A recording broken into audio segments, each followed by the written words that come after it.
এক সময় পুঁথি সাহিত্য আছিল জনমানুষের বিনোদনের একটা মাধ্যম, শিক্ষার একটা মাধ্যম। তো সিলেটর পুঁথি বৈশিষ্ট্য একটু আলাদা আছিল। সিলেটর পুঁথি সিলেটি নাগরি লিপি দিয়া লেখা হইতো। এগুলো এখন প্রায় বিলুপ্তির পথে। তো যাতে বিলুপ্ত না হয়, মানুষে খুঁজিয়া পায়, এই বইগুলো হয়তো একসময় বিলুপ্ত হয়ে যাব, বিলীন হয়ে যাব। তো এর লাগিও ওগুলারে সংরক্ষণ করে রাখার লাগিও এই উদ্দেশ্যেই মানুষের জানার উদ্দেশ্যেই এই পুঁথি পাঠ এবং এই পুঁথিরে দেখানি। এটা একটা পুঁথির নাম জঙ্গনামা। আর জঙ্গনামা পুঁথি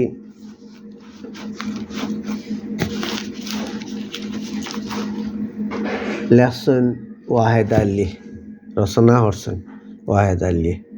আমি তার নাগরি লিপির 330 পৃষ্ঠার শেষ থাকি কিছু পাঠ করলাম। খাখা মুশরিফের শাহবাজ জঙ্গির সাথে সংগ্রাম, ফয়াজ ছন্দ। এরপরে মেরওয়ান ফাফি ফাইয়া সৈন্যগণ ময়দানেতে গিয়া করে থবলের বাজন।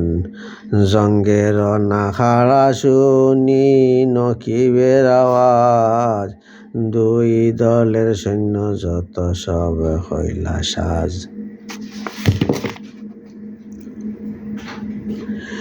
মুশরিফ খাখার ছিল এক শিশুবর, খাখা মুশরিফ নামে ডাকে নিরন্তর।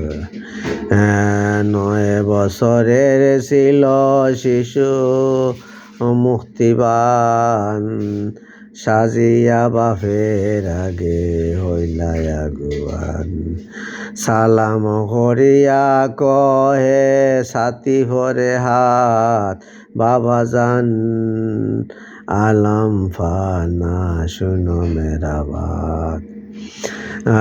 সবানে আপনা সারি করিলা তামাম, আমি কুয়ার সারি মেরা মহিমের হাম। তোমার হুকুম হইলে যায়া একবার, মারিয়া কাফির গনে করিম সংহার। শুনিয়া মুশরিফ কাখা কহিলা শিশুরে, জিজ্ঞাসা কর বাবা হানিফা বাসারে। কহিলা মুশরিফ কাখা হানিফার তরে, মহিমে যাইতে চাই এই শিশু বরে। তোমার হুকুম মাতের দিরঙ্গ ইহার, হুকুম হইলে চাই যাইতে খেবার। শুনিয়া হানিফা কহে বলিব মনে, কোন বিষে এই শিশু ফাটাই মরণে।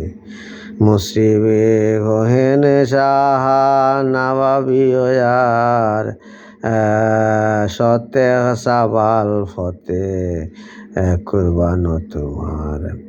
শুনিয়া হানিফা কহে খাখা মুশরিফেরে, ফতে কর মহিম বাবা সফিনু খোদারে। ভিন্দিয়া সাল্লি শিফুর গায়ে সাজোয়াল, খামান খঞ্জর ছুরি তরোয়ার ডাল।